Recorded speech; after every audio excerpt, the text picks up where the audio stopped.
Ok, salut tout le monde, comment est-ce que vous allez? Moi ça va, du coup comme je vous l'avais promis, ma vidéo Manga Tech où je vous présente tout d'abord la première partie, du coup ce que vous avez devant vous.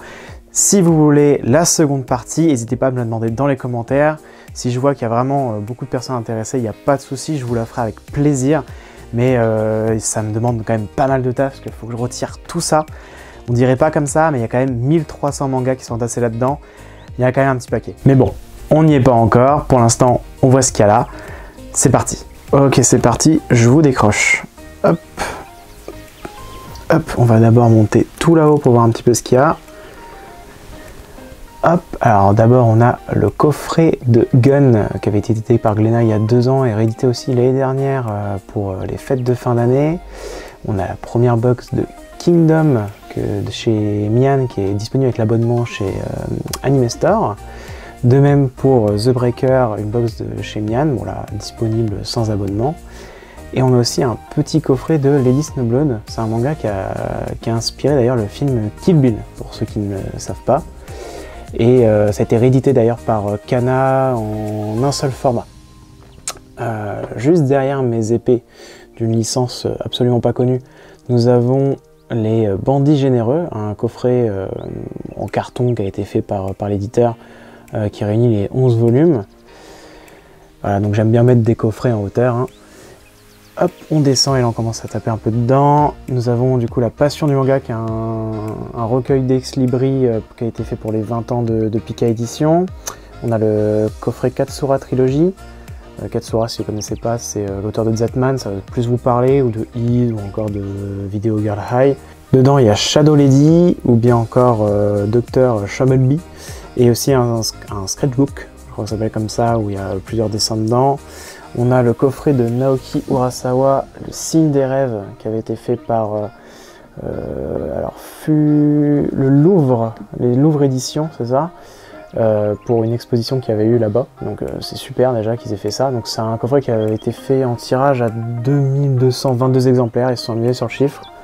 Et à côté, bah pareil, on a une édition qui a un petit tirage, on a le Pacte de la mer, qui est un très bon manga. Donc là c'est 48 heures BD, habituellement si vous connaissez c'est 2 € le manga, là c'est 18.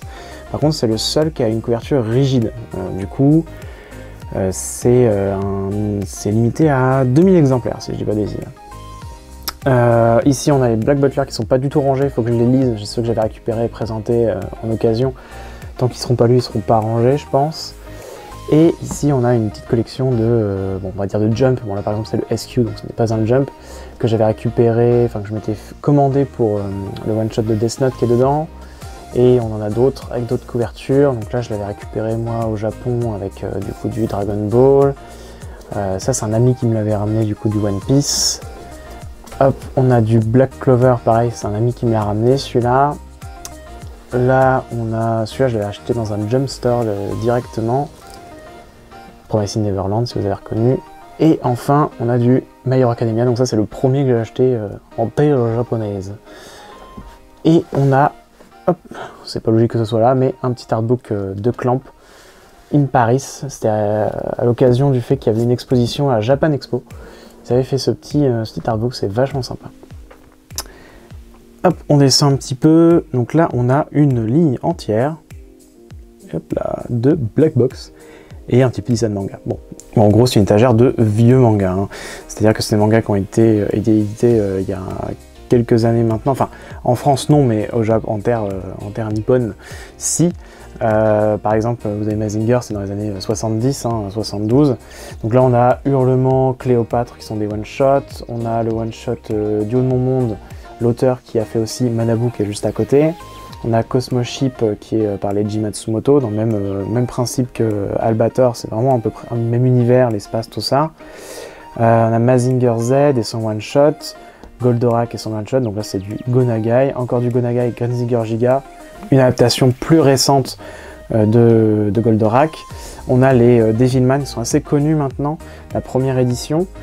On a les Amon juste à côté qui est le spin-off qui se passe après Devilman mais qui n'est pas par Gonagai. Il y en a qui font un petit peu l'erreur mais c'est pas le même dessinateur, c'est basé sur effectivement Devilman mais ce n'est pas du tout le même auteur. On a la Divine Comedy, il manque le tome 1, il faut que je le récupère. Donc voilà, donc full Go Nagai ici, hein, enfin, sauf ça comme je disais, mais inspiré d'eux. Encore du Go Nagai, donc chat de Isan Manga, donc Kyuuchi One, et les Kamen Rider de chez Isan Manga. Donc ça c'est des gros volumes aussi, des belles pièces, hein. Comme on peut le voir, elles sont vraiment énormes. Donc là par contre c'est quand même 30 € le volume. Bon, j'ai eu l'occasion de les trouver en occasion. Coup de chance. Alors ici on a quoi? Alors là on ne le voit pas du tout. On a Vampire Host de chez Delcourt Tonkan en collector par l'auteur Kaori Yuki, l'auteur avec un E. On a The Wise Beast que j'avais pris parce que c'est Nagabe. Bon, je me suis dit, c'est pas le type d'histoire qui me plaît, mais bon, c'est dans le même esprit poétique en termes de dessin, donc ça m'a pas déplu, mais c'était pas le genre d'histoire que je recherchais, c'est dommage. Made in Abyss, ça c'est très bon ça, et pour le coup c'est du grand volume directement, c'est pas souvent qu'on a ça, donc bah écoutez, j'ai envie de dire tant mieux, voilà. Qu'est-ce qu'on a de beau à côté? Ah ça c'était très bon, alors là faut pas avoir peur de... des larmes, hein. On va dire ça comme ça. Le pays des cerisiers, 10 ans après Hiroshima, un village qui a été touché. Comment ça se passe pour eux? C'est triste. Old Boy, ça c'est très récent aussi, hein. C'est des éditions, et je vais dire une bêtise, du coup je vais préférer le lire. Naturellement c'est pas écrit devant, ni derrière. Hop, j'ai dû aller voir sur internet, c'est ouf. J'ai ouvert le manga, parce qu'il n'y a que le N qui est là. J'étais pas sûr de moi, du coup je vais pas dire de bêtises, c'est l'édition Naban, hein. Du coup je le savais, mais j'ai ouvert la fin, j'ai ouvert le début, c'est pas écrit. Alors ça me paraît bizarre, ça doit être écrit quelque part quand même. C'est étonnant, à vérifier après, ça m'intrigue. Natsuko no Sake, c'est en 12 volumes au Japon, nous c'est en édition double, du coup il n'y en aura que 6, et c'est très cool ça. C'est sur du saké, hein, on va pas se mentir, c'est sur la production de saké, et voir ce que ça a donné une femme qui travaille dans le saké à l'époque. Faut remettre en contexte, mais c'était mal vu, c'était pas fait non plus, donc bon, il y a ce bas pour ça, donc c'est très cool aussi à suivre. Ah tiens, en parlant d'auteurs après, ou les filles par rapport à l'époque et tout, bah là il y a Yawara. Ah, ça, Yawara, hein, de l'auteur Urasawa. Bon, moi j'adore, hein, une fille qui fait du judo, et c'est extrêmement bien écrit, bien rythmé, voilà, éclatez-vous, Urasawa. Pareil pour Hatsum, hein, bon c'est du petit recueil, des petites histoires courtes, mais c'était très cool à lire. On a un de mes coups de cœur de l'année. Mauvaise herbe, c'est prenant aux tripes, c'est impressionnant, c'est génial, c'est fantastique, c'est sur le Japon actuel, c'est une fille qui fugue, et puis il y a un policier, elle ressemble à sa fille morte, enfin, c'est tellement triste comme histoire, mais c'est tellement bien, je peux que vous conseiller. Les Lovecraft, il y a tellement à dire, que ça viendra un jour en vidéo ça. Oh là là, non, le dessin est fou. Lovecraft, je pense que vous connaissez au moins deux noms, c'est ce qui a donné le mythe de Cthulhu. D'ailleurs, il y a l'appel de Cthulhu qui est sorti, il est dans ma PAL, dans ma pile à lire, comme on dit, qui est beaucoup trop haute d'ailleurs, mais je vais le lire ce week-end d'ailleurs, enfin pour moi ce week-end, pour vous ça sera déjà passé du coup, mais bon, c'est pas très grave. On a les deux coffrets collector de The Promised Neverland, j'accélère un peu, je parle beaucoup. On a les Beastars, les 12 tomes qui sont sortis, c'est génial, ça aussi je ne peux que vous le conseiller avant que ça arrive à sa conclusion. D'ailleurs le tome 22 je crois est le dernier, ça a été annoncé il n'y a pas très longtemps. Les Ikigami en deluxe avec une petite fresque bien sympathique. On a les Angel Sanctuary, pas très bien d'ailleurs là, on est un peu dans les tomes sombres. Il y a 10 tomes, c'est en collector, alors vous inquiétez pas, ils sont dans ma pile de lecture encore une fois, mais j'ai bien les 5 derniers parce que c'est introuvable aujourd'hui. Bon, des prix, c'est n'importe quoi. Je les ai vus sur Paris à 300 € les 10. Jamais j'ai mis ce prix là-dedans. Et très franchement, c'est très cher, 300 €. Je sais pas s'ils les vendront un jour, et franchement, j'espère pas. On a Time Shadow, un bon thriller sur du, en plus avec du voyage dans le temps, et franchement souvent c'est casse-gueule, et bah là non, donc rien à dire. Dr Stone, c'est un bon petit shonen qui change un petit peu d'habitude, donc ça fait plaisir aussi, ça se pose de temps en temps, et bon, l'action commence à... ça pourrait limite finir dans pas si longtemps que ça en vrai, enfin on a l'impression, à voir. Promised Neverland du coup forcément. Là par contre oui ça arrive près de la fin, ça sera 20 tomes parce que le 21 est sorti au Japon déjà, et le tome 16 que j'ai lu m'a retourné le cerveau, c'était trop bien. J'aime beaucoup Promised Neverland, ça fait partie des... Ah, chat. Ça fait partie des... Ah oui, non, je peux pas. Oui, bah, je sais. Oui, tout à fait. Voilà, le tome 16 m'a retourné le cerveau et c'est très bon. Enfin, en fait, ça me surprend à chaque fois. À chaque tome, je vois pas forcément les choses venir. J'ai pas forcément envie de voir les choses venir, en fait, parce que bah, c'est un des rares tomes, justement, où je vois pas les choses venir directement, donc ça me fait plaisir. Donc je continuerai jusqu'au bout, ça c'est certain. On a les ateliers des sorciers, donc chaque tome collector, hein, j'ai douillé avec le tome 5, hein, si vous l'avez, vous savez comme moi que ça coûtait la blinde. Bon, aujourd'hui les tomes se vendent vachement cher, d'ailleurs j'ai vu, hein, genre le tome 1 en collector vaut 100 balles sur internet, normal. Là, c'est dans ce moment où on se dit, pourquoi je suis pas revendeur? J'en aurais pris 100, et puis voilà. Mais bon, je suis pas comme ça, donc c'est déjà bien, moi je les ai pour moi, c'est ma propre collection, et en plus c'est un manga qui est extrêmement bien dessiné. D'ailleurs, l'auteur, encore une fois avec un E, a fait des covers aux US pour des comics, donc tout de suite on sait que le dessin est forcément fantastique. Voilà. Là on a pas mal de komiku, d'ailleurs c'est que du komiku sur cette rangée, donc on a Faraway Paladin, hein, c'est un petit isekai qui change un petit peu aussi d'habitude, hein. J'aime bien un petit peu ce que fait Komiku, ce que sort Komiku. Bon là ils en sortent beaucoup d'isekai en ce moment, je suis pas convaincu que ce soit la bonne marche à suivre, mais bon on verra. Dungeon of Black Company, ça c'était un très bon isekai aussi, je trouve, ça change aussi d'habitude, donc pour l'instant c'est tout bon. Somalie et Esprit de la Forêt, ça c'est très très bon, d'ailleurs un animé qui arrive là-dessus. C'est une dinguerie ça, comme dessin c'est une dinguerie. Bah, du coup on a Dahlia du coup, qui est un isekai, mais je trouve qu'il a aucun argument en isekai, mais bon, c'est pas grave. Au moins l'histoire quand même était sympa, mais bon. Enfin le maudit, bon, vous voyez qu'il y a quelques trous, je les ai prêtés d'ailleurs, je les récupère dans pas longtemps. C'est génial ça, c'est génial et c'est normalement peut-être lié à The Ancient Magus Bride qui est juste à côté, donc ça me permet de faire directement la liaison. D'ailleurs ça s'est fini en 11 tomes je crois au Japon, et du coup on a bientôt le tome 9, fin du mois d'octobre. The Ancient Magus Bride c'est vraiment mon petit péché mignon absolu, je trouve vraiment que c'est ce qui m'a permis aussi un petit peu l'ouverture d'esprit sur beaucoup de choses en fantastique. Je me fermais à pas mal de trucs avant, et j'ai trouvé ça vraiment génial, ça a vraiment marqué tellement que je me suis acheté tous les collecteurs japonais, et je crois que c'est la première fois que je fais ça, alors que je suis fan de plein d'autres choses en manga, mais il m'a émerveillé, voilà c'est le mot. À côté d'ailleurs on a le light novel et le Blu-ray, voilà, je me suis tout pris, hein, clairement, j'ai même pris le petit... on fait ça chez Komiku, là.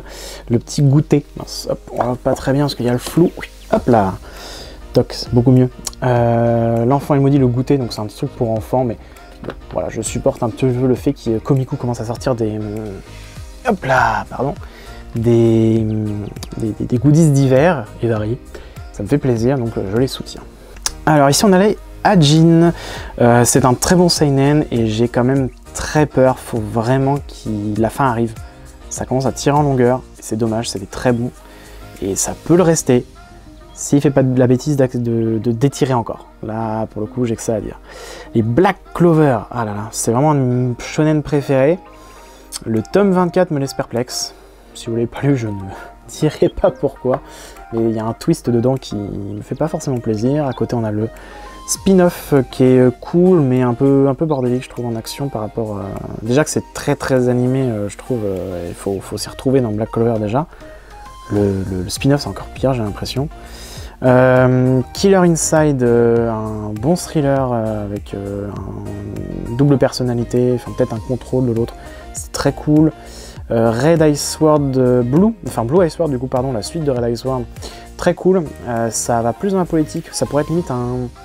Mince, comment j'avais appelé? Un Kingdom-like, je sais pas si vous connaissez, c'est le même principe que quand on dit un Zelda-like, hein, ça ressemble à ça, mais en beaucoup plus soft. Et il y a le côté politique, il y a le côté combat et stratégie, du coup bah voilà, pour moi c'est une sorte de Kingdom-like. On a Kenji Rejo que j'ai mis à côté, qui est fait par le dessinateur, du coup c'est l'autre, là pour Kenji Rejo c'est l'auteur et le dessinateur, mais ce n'était que le dessinateur de Red Ice Sword. J'ai parlé beaucoup trop vite, mais j'espère que vous m'avez compris. En dessous on a les Jujutsu Kaisen qui sont très bons, d'ailleurs c'est un mix entre shonen et seinen, c'est excellent.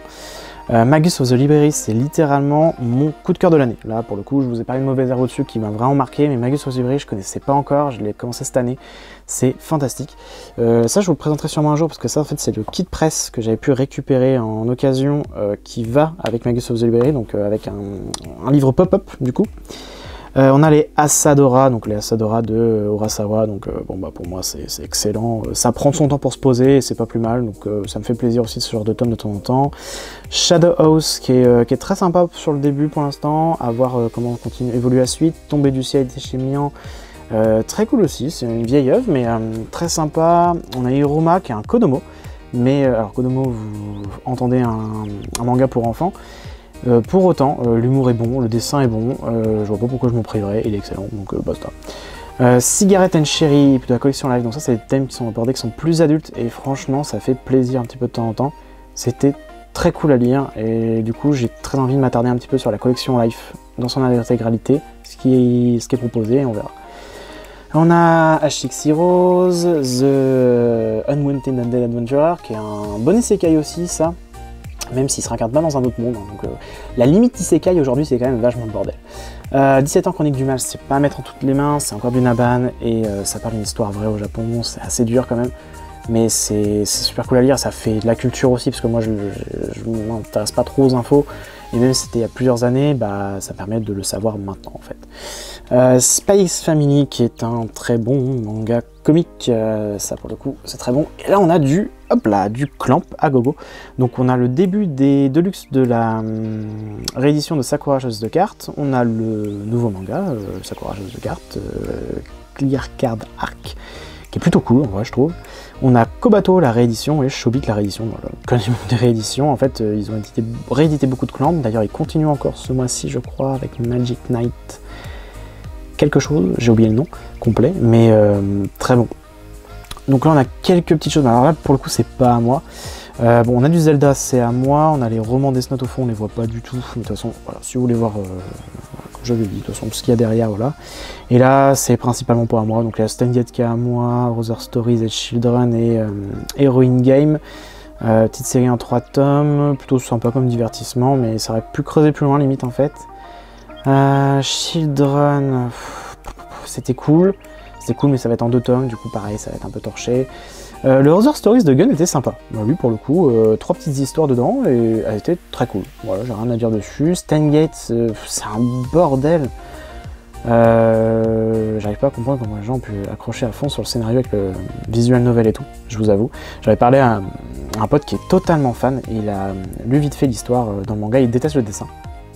Donc déjà il y a peut-être de ça aussi, peut-être que le dessin ne correspond pas aussi non plus au scénario, mais il m'a dit que l'histoire était respectée. Donc c'est peut-être que juste, c'est pas fait pour moi, voilà, tout simplement. Ça arrive aussi des fois. On a le coffret de Beastarius, voilà, je m'étais fait plaisir avec ça, je me suis laissé tenter, et j'ai kiffé, j'ai vraiment adoré Beastarius. Ça m'a donné envie de me lancer dans la Dark Fantasy, enfin dans la Dark Fantasy, dans tout ce qui est plus dur en fait, dans tout ce qui est seinen, combat et tout, pas forcément que la Dark Fantasy du coup, hein, c'est un petit peu restreint, mais c'est ça qui m'a permis de me lancer dans Kingdom en fait. Donc merci à Beastarius. Voilà. Et du coup, très prochainement d'ailleurs, je vais commencer aussi Berserk, qui est un des piliers de la Dark Fantasy, donc ça va aller très bien avec Beastarius je pense. On a tous les Platinum End qui sont présents ici, qui sont mis comme ça pour l'instant, je ne sais pas pourquoi j'ai fait ça. Bon, à côté il y a du bouquin et tout, du coup voilà, il y a aussi le Ashidaka, hop là,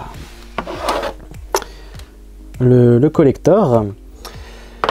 Qu'est-ce qu'on a d'autre? Et bah ici nous avons tous les My Hero Academia. Ah bah non pas tous d'ailleurs, il me manque les 3 premiers parce que j'ai commencé les mangas juste après je sais plus, plusieurs épisodes de l'animé et c'était arrêté et j'ai été chercher les autres tomes parce que je trouvais ça cool. Et j'ai jamais pris les premiers tomes, je devrais, je vous avoue. Les Vigilantes, le spin-off qui est plutôt cool, j'ai pas pris l'autre parce que je trouve que ça fait beaucoup de spin-off quand même. Le premier guidebook qui m'a permis d'avoir des infos supplémentaires sur quelques personnages, ça faisait plaisir. Encore du Komiku avec Tempête de Cristal, c'est en 3 tomes, le 3e tome sort bientôt. Goodbye My Rose Garden, pareil en 3 tomes, et ça c'est très très bon. Créatures fantastiques, alors j'arrive pas à comprendre pourquoi ça s'arrête en 5 tomes. Il y a le 5e tome qui arrive, mais le 4e tome balance à fond du scénario, et bah du coup ça veut dire que les gens pas accroché, alors que je trouve ça très bon. Beyond the Cloud, qui est un exclusif Kion, qui a été mis aux US je crois d'ailleurs, il n'y a pas si longtemps que ça. C'est très lent, très lent à l'apparition, c'est dommage. Hop, je me relève, on a les Shaman King, enfin le début, j'ai le tome 17 aussi dans ma PL, mais j'attends d'avoir le reste, je ne l'ai jamais lu, donc j'en profite avec la Star Edition, avec les planches redessinées et tout, je vais me le faire, et pour l'instant c'est très cool, donc on verra si vraiment les gens... Parce que j'ai entendu parler que c'était pas ouf, même avec le dernier tome que c'était pas fou, pour l'instant c'est bon. Voilà, j'arrive à me mettre dans la tête que c'est un shonen de l'époque. Du coup, j'en demande pas autant qu'un shonen d'aujourd'hui. Et pour l'époque, je trouve que c'est très bon pour l'instant. Bakemonogatari. Alors là, c'est particulier parce que c'est un pote qui m'oblige à les acheter. Et du coup, j'en ai profité, j'ai pris les collecteurs. Hein. Et le dessin est fou, je trouve. Par contre, même si les combats sont géniaux et tout, et qu'on se laisse vite porter par tout, en fait, tout ce qui est écrit, il n'y a pas de scénario, en fait. Et en fait, c'est dans le tome 8 où enfin on va comprendre pourquoi il fait tout ça. Parce qu'on a enfin des informations sont passées. Et là, mon pote, il m'a dit « Ouais, c'est là où tu vas tout apprendre !» Ok, on verra, mais bon, ça met quand même beaucoup de temps à arriver, hein, ce qui se passe avant. Mais bon, est-ce que ça doit retirer à l'œuvre? Je ne sais pas, mais bon, il y a un travail tellement fou sur le dessin que je vais rien dire, parce que dans tous les cas, chaque tome, je les ai dévorés d'un coup. C'est que j'aime quand même, voilà, on va pas se mentir. Moi, quand je me regarde en slime, un très bon isekai, lui, par contre, hein, pour le coup, je vous le conseille. Du Harry Potter, hein, donc voilà, c'est en plein milieu, mais bon, je vais pas vous les présenter, ceux-là. Quoique si un jour vous voulez que je vous les présente, il n'y a pas de souci. Ici, on a les Dragon Ball, donc l'étagère Dragon Ball. J'aime beaucoup Dragon Ball, c'est mon premier manga, donc je ne pourrais, je pense, jamais le détester, tout simplement, je ne serai jamais objectif dessus. Je vous dis que Dragon Ball est génial, mais c'est mon avis à moi. Voilà. Donc on a la Perfect qui est ici, que je commence à me faire, et ça me fait vraiment redécouvrir le manga. Si vous avez lu que la première édition vous aussi, je vous conseille la Perfect parce qu'on apprend plein de nouvelles choses et c'est très très cool. Un petit shikishi pour décorer pour l'instant, on a les super aussi que je fais, donc j'essaye de les caser en même temps que les Perfect en fait. Là il y a le 12, il y a le 11, voilà. Derrière je possède quasiment, là pour le coup je vous l'ai fait ce qu'il y a derrière, mais je possède quasiment tous les kiosques, donc je suis assez content. Et je possède toute la première édition en fait de Dragon Ball. Hop, on a bientôt fini du coup sur tout ce qui se passe devant. Hein. On a les Full Metal, la Perfect que je commence à faire, c'est vrai que j'ai la double juste derrière, de toute façon ça se voit. On a les Ikaru no Go, la Deluxe que je commence, je suis à la moitié à peu près de ce qui est sorti. Je suis tout à fait à la moitié de ce qui est sorti parce que le tome 14 est sorti, mais du coup le tome 15 arrive, donc je suis bientôt plus à la moitié. Voilà, voilà. Bon, il y a quelques petits trucs derrière, vous les voyez, mais ça encore une fois, c'est pour une prochaine fois. Aria, The Masterpiece, ça c'est très très cool. Moi qui lis beaucoup de shonen et beaucoup de seinen, c'est souvent beaucoup d'action ou beaucoup de, comment dire, de rebondissements. On s'arrête jamais dans la lecture et dans le rythme. Aria, c'est tellement calme, ça fait du bien. Ça fait juste du bien en fait, voilà. Ça fait plaisir de pouvoir se poser dans une histoire et que ce soit calme. En plus, ça se passe autour de l'eau et tout, donc globalement, c'est très très calme. On a manga. Alors, oula, alors lui on le voit pas, mais alors pas du tout. J'ai l'impression. Je sors un tout petit peu, hop là, pour qu'on puisse le voir à la lumière. Donc manga. Toc, je le range. Ça va sortir bientôt chez Kazé, je crois. J'ai cru voir. Alors moi, parce que c'est un ami qui est allé à l'exposition de Londres quand c'est sur le manga, donc première exposition sur le manga en dehors du Japon, je crois, que sur le manga. C'était très sympa. Et il m'a ramené du coup le bouquin qui vient de la librairie du coup, enfin de la librairie du musée vraiment, qui va être édité en France du coup, donc ça c'est cool. Mais je rachèterai pas parce que l'anglais, bon, l'anglais c'est pas forcément mon point fort, mais dans un bouquin comme celui-ci, ça va. C'est pas Tolkien quoi. On a du Gantz Osaka qu'on voit pas du tout, mais ils vont être compliqués à sortir avec le Rubik's Cube et tout, du coup désolé, mais j'ai que les 2 premiers tomes sur les 3 et c'est le 3e le plus rare, donc c'est un peu plus embêtant. Les Nausicaa, les 3 premiers tomes, j'ai jamais continué. Alors j'adore Miyazaki, j'adore son trait de dessin, mais on m'a dit que la première édition était beaucoup mieux au niveau de l'ancrage, du coup j'ai espoir de tomber d'abord sur celle-là, et du coup c'est mis en pause en attendant, tout simplement. Et à côté, enfin, nous avons les Attaques des Titans. Voilà, tout simplement, hein, les 10 tomes déjà sortis en colossaux, enfin colossaux, je sais pas trop comment faut le dire du coup, les spin-off Lost Girl et Birth of Levi. Birth of Levi, on peut totalement s'en passer. Lost Girl, à la limite, est beaucoup plus sympa, mais la partie avec Annie, principalement. Voilà, voilà. Donc, je vous ai fait le tour de peu près, de complètement tout, en fait, même. Je vais vous reposer, hein, voilà. Et nous revoilà, vous êtes posés tranquillement, on est revenu au point de départ. J'espère que la vidéo vous a plu. En tout cas, si vous voulez la seconde partie, n'hésitez pas à me la demander dans les commentaires. C'est là où je pourrais me motiver du coup à vous la faire. Et je vous ferai même un petit accéléré de moi en train de retirer tout ça. Je vous promets qu'il y aura les gouttes de sueur sur ma tête, ça va être un enfer. En même temps, j'en profite, hein, je me challenge un peu. Je vais essayer de vous faire une voire 2 vidéos de plus ce mois-ci, ce qui en fait déjà de passer de 4 à 7 dans le mois. Ça fait pas mal de taf, mais je me suis rendu compte là, juste avec les premières que j'ai faites, que j'aime beaucoup monter et tourner des vidéos et partager ma passion avec vous et tout, ça m'encourage vachement. Et je vois que vous êtes beaucoup à me suivre très rapidement, ça me fait plaisir. Alors c'est pas des chiffres colossaux, hein, mais ça monte vite. Enfin, moi c'est mon impression, hein, plus de 1000 vues cumulées, plus de 100 abonnés en seulement 5-6 vidéos, je trouve ça énorme. Enfin voilà, merci à vous. N'hésitez pas du coup, likez, partagez, abonnez-vous hein, si ce n'est pas encore fait. Et on se revoit très vite, au moins à la fin de la semaine. Salut!